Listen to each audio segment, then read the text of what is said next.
Hello, Namaskar, Jai Jagannath. My name is Santosh Kumar Pradhan and welcomes to my YouTube classes Odisha E-Economics. ପିଲାମାନେ ଆଜିର କ୍ଲାସ୍ରେ ଆମମାନେ ତୁମର chapter 7 ଅର୍ଥାତ୍ ଜାତୀୟ ଆୟର କିଛି ଇମ୍ପୋର୍ଟାଣ୍ଟ ଏବଂ ସିଲେକ୍ଟେଡ୍ ମଲ୍ଟିପୁଲ୍ ଚଏସ୍ କୋଶ୍ଚିନ୍ ବିଷୟରେ ଡିସ୍କସନ୍ କରିବା। ତ ଦେଖିବା କ'ଣ ସବୁ ତୁମମାନଙ୍କର ୟୁନିଟ୍ 7ର କୋଶ୍ଚିନ୍ ରହିଛି।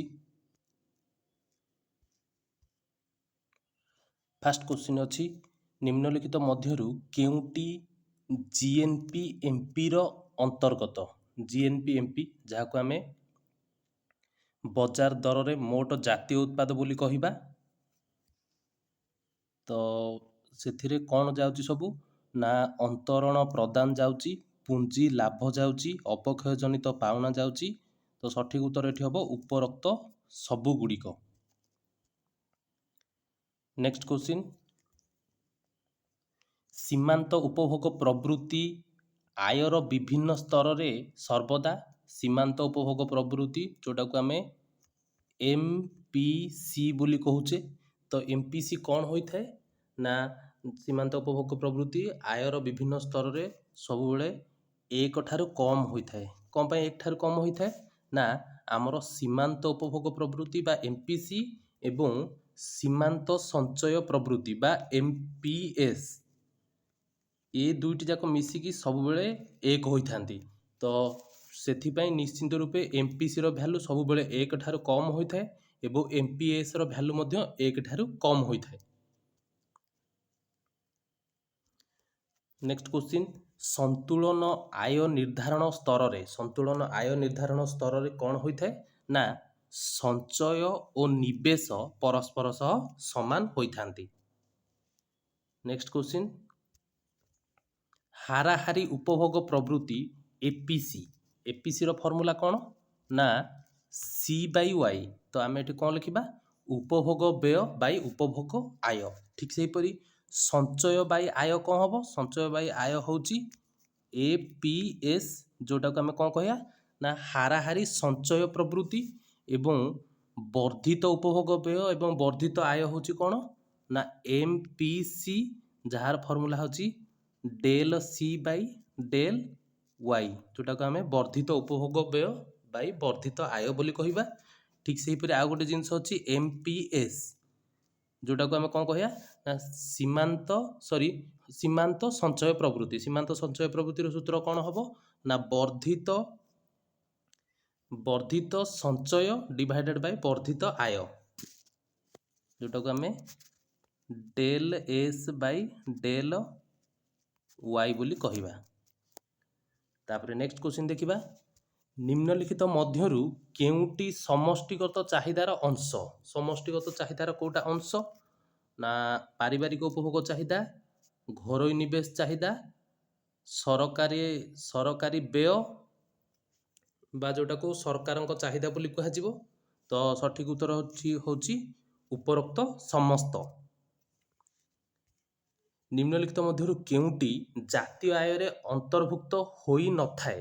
ଜାତୀୟ ଆୟରେ କେଉଁଟି ଅନ୍ତର୍ଭୁକ୍ତ ହୋଇନଥାଏ ନା ଅନ୍ତରଣ ଆୟଟା ଜାତୀୟ ଆୟରେ ଅନ୍ତର୍ଭୁକ୍ତ ହୋଇନଥାଏ। ନିମ୍ନଲିଖିତ ମଧ୍ୟରୁ କେଉଁଟି ସାମୂହିକ ଚାହିଦାରେ ଅନ୍ତର୍ଭୁକ୍ତ ନୁହେଁ? ସାମୂହିକ ଚାହିଦାରେ ଅନ୍ତର୍ଭୁକ୍ତ ନୁହେଁ କେଉଁଟା? ସାମୂହିକ ଚାହିଦାର 4ଟି ଉପାଦାନ ରହିଛି। ଗୋଟେ ପାରିବାରିକ ଉପଭୋଗ ଚାହିଦା, ଘରୋଇ ନିବେଶ ଚାହିଦା, ଆଉ ଗୋଟେ ହେଉଛି ସରକାରଙ୍କର ଚାହିଦା,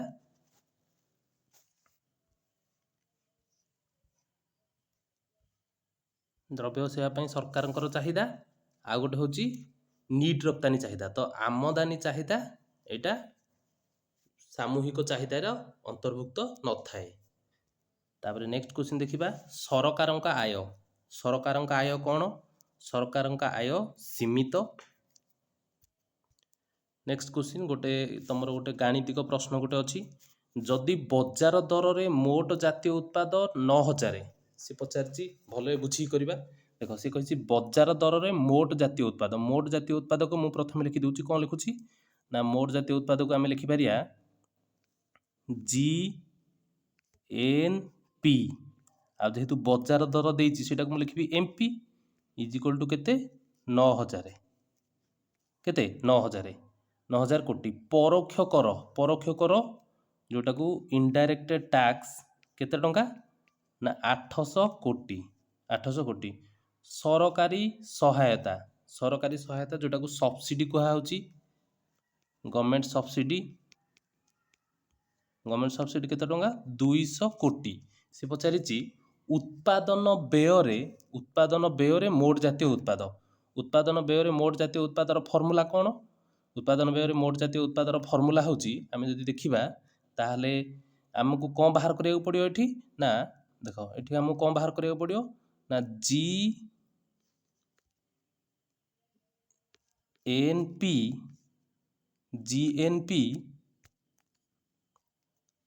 ହେଲେ କ'ଣ? ମୋଟ ଜାତୀୟ ଉତ୍ପାଦ ହେଇଗଲା। ଆଉ ଉତ୍ପାଦନ ବ୍ୟୟ ମାନେ ଯୋଉଟାକୁ ଆମେ ଏଫସି ବା ଫ୍ୟାକ୍ଟର କଷ୍ଟରେ ବାହାର କରିବା, ଜିଏନପି ଏଫସି ବାହାର କରିବା। ଜିଏନପି ଏଫସି ବାହାର କରିବାକୁ ହେଲେ ତାର ଫର୍ମୁଲା ହେଉଛି, ତା ଫର୍ମୁଲା ଆମେ କୋଉଥିରୁ ବାହାର କରିବା? ନା ଜିଏନପି ଏମପି ଯୋଉଟା 9000 ମାଇନସ ଆଉ କ'ଣ ଅଛି? ନା ଆଉ ହେଉଛି ଜିଏନପି ଏଫସି ବାହାର କରିବାକୁ ହେଲେ ମାର୍କେଟ ପ୍ରାଇସରୁ ଆମକୁ ନେଟ୍ ଇନଡାଇରେକ୍ଟ ଟ୍ୟାକ୍ସେସ୍ ଯୋଉଟାକୁ ନିଟ୍ ପରୋକ୍ଷ କରକୁ ମାଇନସ୍ କରିବାକୁ ପଡ଼ିବ। ମାଇନସ୍ କରିବାକୁ ପଡ଼ିଲେ ତାହେଲେ ଆମେ ଏଠି ନିଟ୍ ପରୋକ୍ଷ କରଟାକୁ ଏମିତି ଦେଇଛି ଇନଡାଇରେକ୍ଟ ଟ୍ୟାକ୍ସେସ୍ ଆଉ ସବସିଡି ଆକାରରେ, ତ ଆମେ କ'ଣ ଲେଖିପାରିବା? 9000 ମାଇନସ କ'ଣ? ମାଇନସ 800 ଯୋଉଟାକୁ ଇନଡାଇରେକ୍ଟ ଟ୍ୟାକ୍ସେସ୍ ଏବଂ ମାଇନସ କେତେ? 200 ତ ଆମର ଯୋଉଟା ସବସିଡି। ତ ସଠିକ ଉତ୍ତର ତମର ଏଠି କେତେ ବାହାରି ପଡ଼ିବ? ସଠିକ ଉତ୍ତର ବାହାରି ପଡ଼ିବ 8400। ଦେଖ, ସଠିକ ଉତ୍ତର ତୁମର ଏଇଟିও ବାହାରିବ 8400 କୋଟି ଟଙ୍କା। ତାପରେ ନେକ୍ସଟ କ୍ୱେଶ୍ଚିନ୍ ଗୋଟେ ଅଛି, ବଜାର ଦରରେ ମୋଟ ଜାତୀୟ ଉତ୍ପାଦ। ସେ କ'ଣ ପଚାରିଛି? ସେ ପଚାରିଛି ବଜାର ଦରରେ ମୋଟ ଜାତୀୟ ଉତ୍ପାଦ, ଯୋଉଟାକୁ ଆମେ ଲେଖିପାରିବା କ'ଣ? ଜିଏନପି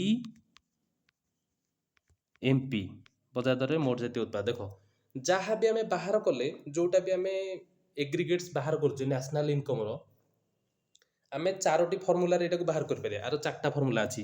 ଦେଖ, ଯଦି ଆମେ ଏନପି ଯୋଉ ଅଛି ଜିଏନପି ରୁ ଏନପି ଆଉ ଏମପି ସମାନ ରଖୁଛେ, କେବଳ ଗ୍ରସ୍କୁ ବାହାର କରିବା, ତ ଗ୍ରସ୍ଟା ଯୋଉଟା ଆମର ଅଛି ସେଟା ଆମର କୋଉଥିରୁ ବାହାରି ପାରିବ? ନେଟ୍ରୁ ବାହାରି ପାରିବ। ତ ନେଟ୍ରେ ଆମେ ଯଦି ଅବକ୍ଷୟ ଜନିତ ପାଉଣା ବା ଡେପ୍ରିସିଏସନ୍ ଯୋଉଟା କୁହାଯାଉଛି ଇଂଲିଶରେ, ସେଇଟାକୁ ଯୋଗ କରୁଛେ, ତାହେଲେ ଆମର ଗ୍ରସ୍ ବାହାରି ପଡ଼ିବ। ନେଟ୍ରେ ଡେପ୍ରିସିଏସନ୍କୁ ମିଶେଇଲେ ଆମେ ଗ୍ରସ୍ ପାଇଯିବା। ସେମିତି ଆମର ଯଦି ଜି ଆଉ ପି କୁ ସମାନ ରଖିକି ଯଦି ଏଇ ଯୋଉ ନ୍ୟାସନାଲ ବାହାର କରିବା, ତ ନ୍ୟାସନାଲ ଆମର କୋଉଥିରୁ ବାହାରି ପଡ଼ିବ? ନା ଡୋମେଷ୍ଟିକରୁ ନ୍ୟାସନାଲ ବାହାରି ପଡ଼ିବ।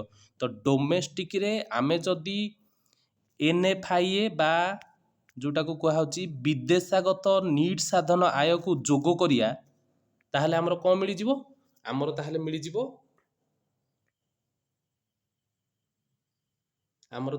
ମିଳିଯିବ ତୁମର କ'ଣ?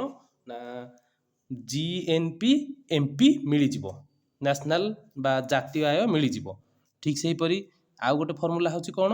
ନା ଆଉ ଗୋଟେ ଫର୍ମୁଲା ହେଉଛି ଜିଏନପି ଏଫସି ଫ୍ୟାକ୍ଟର କଷ୍ଟରେ ଆମକୁ କ'ଣ କରିବାକୁ ପଡ଼ିବ?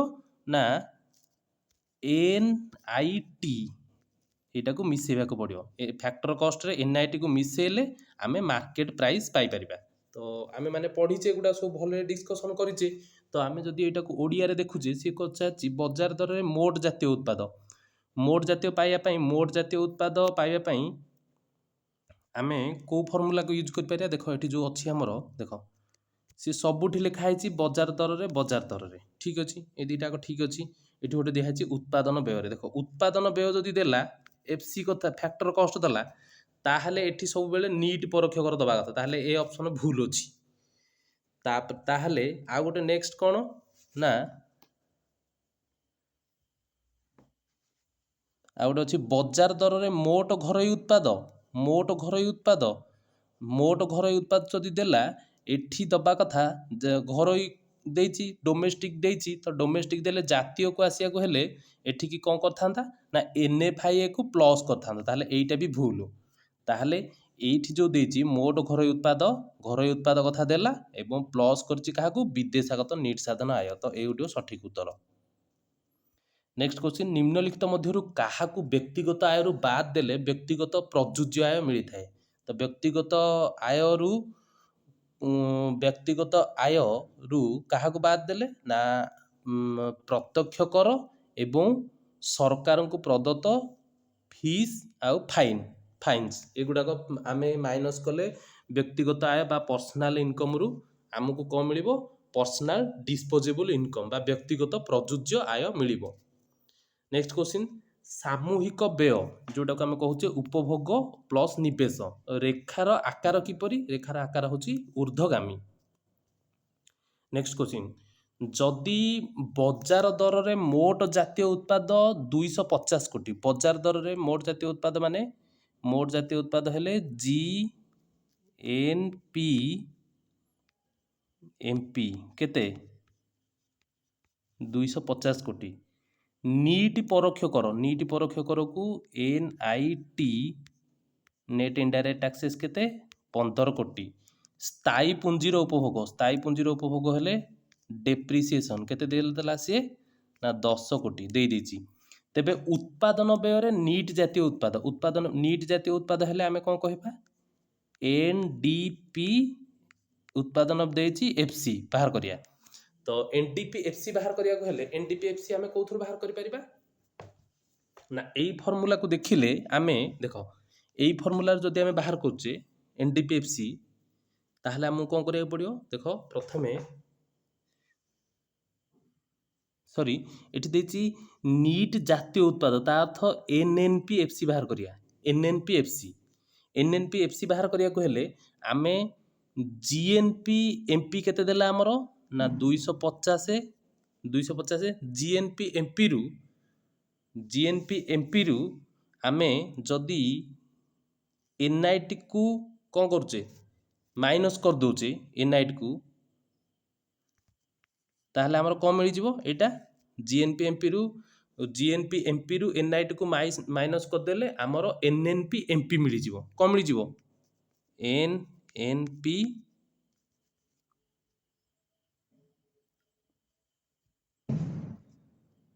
NNP देखो हमरो GNP MP माइनस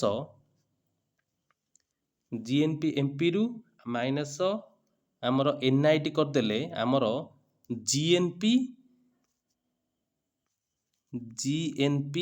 FC मिली गला GNP FC मिली गला किंतु हमरो कोन दरकार हमरो नीट दरकार तो एठी जेहेतु GNP FC अछि तो हमरो ग्रॉस रु डेप्रिसिएशन को माइनस कर देले हमरो कोन होइजिवो हमरो नेट मिली जिवो तो आमे एठी लिखि परिबा 250 रु 15 गले एवं 10 कले हमरो केते रहबो आंसर सठिक उत्तर हबो 225।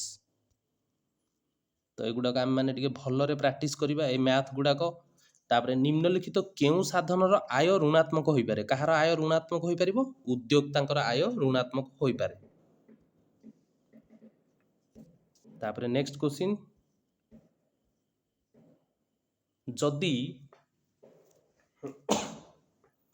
जदि बजार दर रे नीट घरोई उत्पाद 5000 कोटी बजार दर रे नीट घरोई उत्पाद को आमे कोन कहबा ना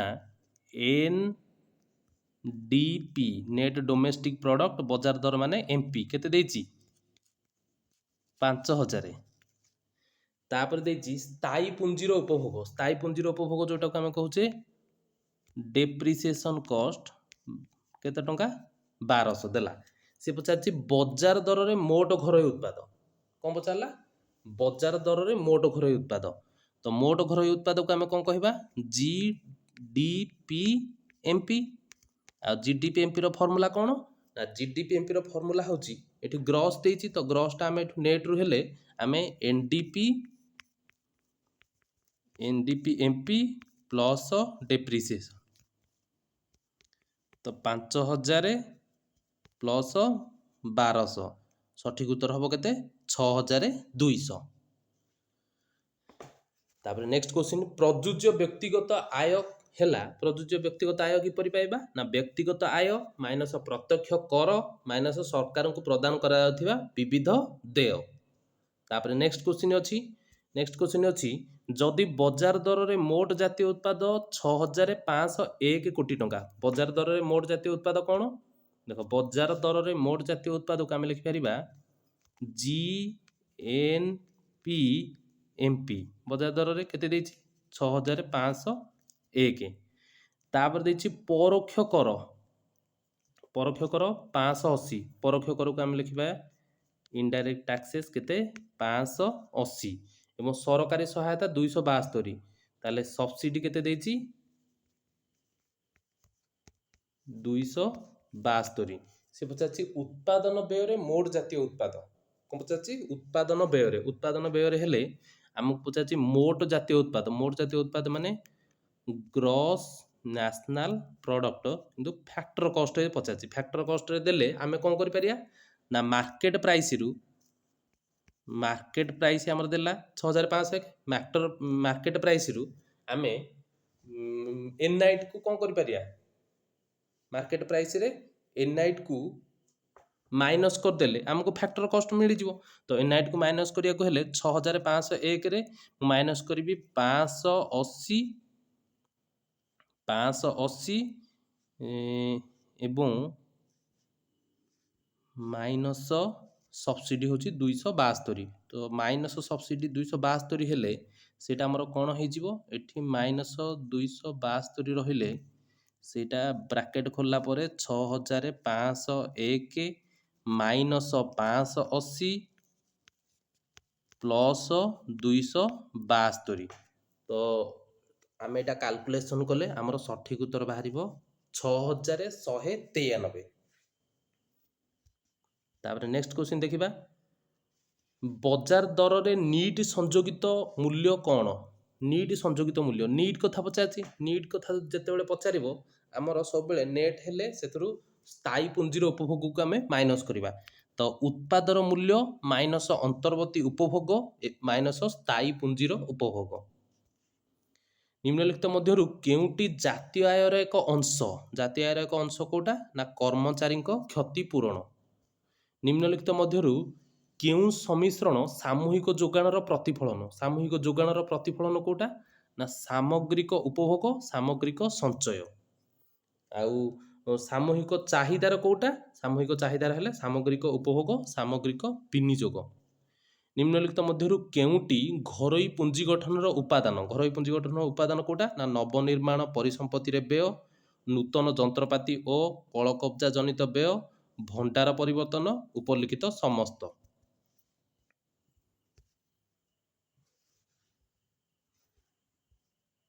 ତାପରେ ନେକ୍ସଟ, ଉପଭୋଗ ବ୍ୟୟ ଓ ଆୟର ଅନୁପାତକୁ କ'ଣ କହିବା? ଉପଭୋଗ ବ୍ୟୟ ଓ ଆୟର ଅନୁପାତକୁ ଆମେ ହାରାହାରି ଉପଭୋଗ ପ୍ରବୃତ୍ତି ବୋଲି କହିବା। ସେମିତି ପ୍ରାନ୍ତୀୟ ଉପଭୋଗ ପ୍ରବୃତ୍ତି କାହାକୁ କୁହାହବ? ନା ଉପଭୋଗ ବ୍ୟୟରେ ବୃଦ୍ଧି ଏବଂ ଆୟର ବୃଦ୍ଧି, ବର୍ଦ୍ଧିତ ଆୟ ଏବଂ ବର୍ଦ୍ଧିତ ଉପଭୋଗ ବ୍ୟୟ ହେଲେ ଆମେ ସେଟାକୁ କ'ଣ କହିବା? Del C by del Y ଥିଲେ ଆମେ ସେଟାକୁ ପ୍ରାନ୍ତୀୟ ଉପଭୋଗ ପ୍ରବୃତ୍ତି ବୋଲି କହିବା। ଯେଉଁ ବିନ୍ଦୁରେ ସାମୂହିକ ଯୋଗାଣ ଓ ସାମୂହିକ ଚାହିଦା ସମାନ ହୋଇଥାନ୍ତି ତାକୁ ଆମେ କ'ଣ କହିବା? ତାକୁ ଆମେ ସନ୍ତୁଳନ ବିନ୍ଦୁ ବୋଲି କହିବା। ସୁଧ ଅଧିକ ହେଲେ ନିବେଶ ଚାହିଦା କ'ଣ ହୁଏ? ସୁଧ ଅଧିକ ହେଲେ ନିବେଶ ଚାହିଦା ହ୍ରାସ ପାଏ, ଯେହେତୁ ସୁଧ ଏବଂ ନିବେଶ ଚାହିଦା ମଧ୍ୟରେ ଋଣାତ୍ମକ ସମ୍ପର୍କ ଅଛି। ଜାତୀୟ ଆୟ ଆକଳନର ସଂଯୋଗିତ ମୂଲ୍ୟ ପଦ୍ଧତିର ଅନ୍ୟ ନାମ କ'ଣ? ସଂଯୋଗିତ ମୂଲ୍ୟ ପଦ୍ଧତିର ଅନ୍ୟ ନାମ ହେଉଛି ଉତ୍ପାଦ ପଦ୍ଧତି। ବ୍ୟକ୍ତିଗତ ଆୟରୁ ପ୍ରତ୍ୟକ୍ଷ କର ତଥା ଅନ୍ୟାନ୍ୟ ସରକାରୀ ସହାୟତା ପାଉଣା ବାଦ ଦେଲେ ଆମେ କ'ଣ ପାଇବା? ବ୍ୟକ୍ତିଗତ ପ୍ରଯୁଜ୍ୟ ଆୟ। ବ୍ୟାଙ୍କ ସେବା, ବୀମା, ଗମନାଗମନ ଓ ପରିବହନ ଇତ୍ୟାଦି ସେବା ସମୂହ କେଉଁ କ୍ଷେତ୍ର ଅନ୍ତର୍ଭୁକ୍ତ? ଏସବୁ ତୁମମାନଙ୍କର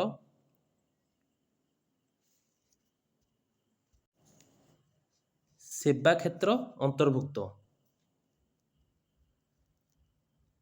ମୋଟ ପରୋକ୍ଷ କରରୁ ସରକାରୀ ସହାୟତା ବିୟୋଗ କଲେ, ମୋଟ ପରୋକ୍ଷ କରରୁ ସରକାରୀ ସହାୟତାକୁ ବିୟୋଗ କଲେ ଆମେ ପାଇବା ନିଟ୍ ପରୋକ୍ଷ କର। ଅର୍ଥ ବ୍ୟବସ୍ଥାରେ ସାମଗ୍ରିକ ଉତ୍ପାଦନ, ନିୟୋଜନ ଦରର ସ୍ତର ନିର୍ଣ୍ଣୟ କରୁଥିବା ଉପାଦାନ ବା ଶକ୍ତି ଗୁଡ଼ିକର ଅଧ୍ୟୟନକୁ ଆମେ କ'ଣ କହିବା? ନା ସମଷ୍ଟି ଅର୍ଥନୀତି। ଅଣ ଇଚ୍ଛାକୃତ ବେକାରୀର ଅନୁପସ୍ଥିତିକୁ କ'ଣ କୁହାଯାଏ? ଅଣ ଇଚ୍ଛାକୃତ ବେକାରୀର ଅନୁପସ୍ଥିତି ତାକୁ ପୂର୍ଣ୍ଣ ନିଯୁକ୍ତି ବୋଲି କୁହାଯାଏ। କେଉଁ ବେକାରୀର ଉତ୍ପାଦ ପରିମାଣ ଉପରେ କୌଣସି ପ୍ରଭାବ ନଥାଏ? ଛଦ୍ମବେଶୀ ବେକାରୀର। ଅର୍ଥ ବ୍ୟବସ୍ଥାରେ ସଞ୍ଚୟ କିପରି ନିର୍ଦ୍ଧାରଣ କରାଯାଏ? ସଞ୍ଚୟ ହେଉଛି ଆୟ ମାଇନସ ଉପଭୋଗ।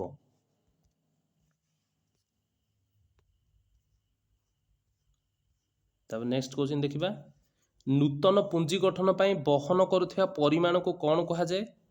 ନୂତନ ପୁଞ୍ଜି ଗଠନ ପାଇଁ ବହନ କରାଯାଉଥିବା ପରିମାଣକୁ ଆମେ ନିବେଶ ବୋଲି କହିବା।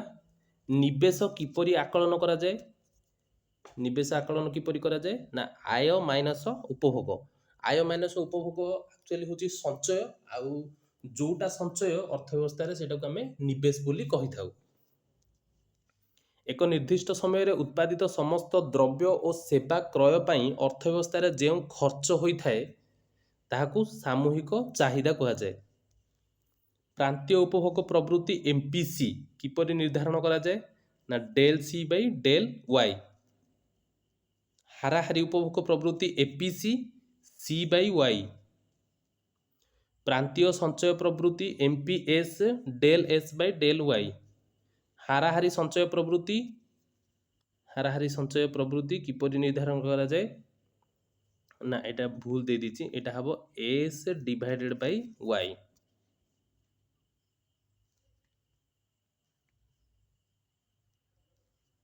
S divided by Y। ଏକ ନିର୍ଦ୍ଦିଷ୍ଟ ସମୟରେ ଏକ ଦେଶର ଅନ୍ତିମ ଦ୍ରବ୍ୟ ଓ ସେବାର ପ୍ରବାହକୁ କ'ଣ କହିବା? ସାମୂହିକ ଯୋଗାଣ। ଉପଭୋଗ ଏବଂ ଉପଭୋଗକୁ ପ୍ରଭାବିତ କରୁଥିବା ଉପାଦାନ ମଧ୍ୟରେ ଥିବା ସମ୍ପର୍କକୁ ଉପଭୋଗ ଫଳନ କୁହାଯାଏ। ପ୍ରାନ୍ତୀୟ ଉପଭୋଗ ପ୍ରବୃତ୍ତି ଓ ପ୍ରାନ୍ତୀୟ ସଞ୍ଚୟ ପ୍ରବୃତ୍ତିର ସମଷ୍ଟି ସର୍ବଦା 1 ହୋଇଥାଏ।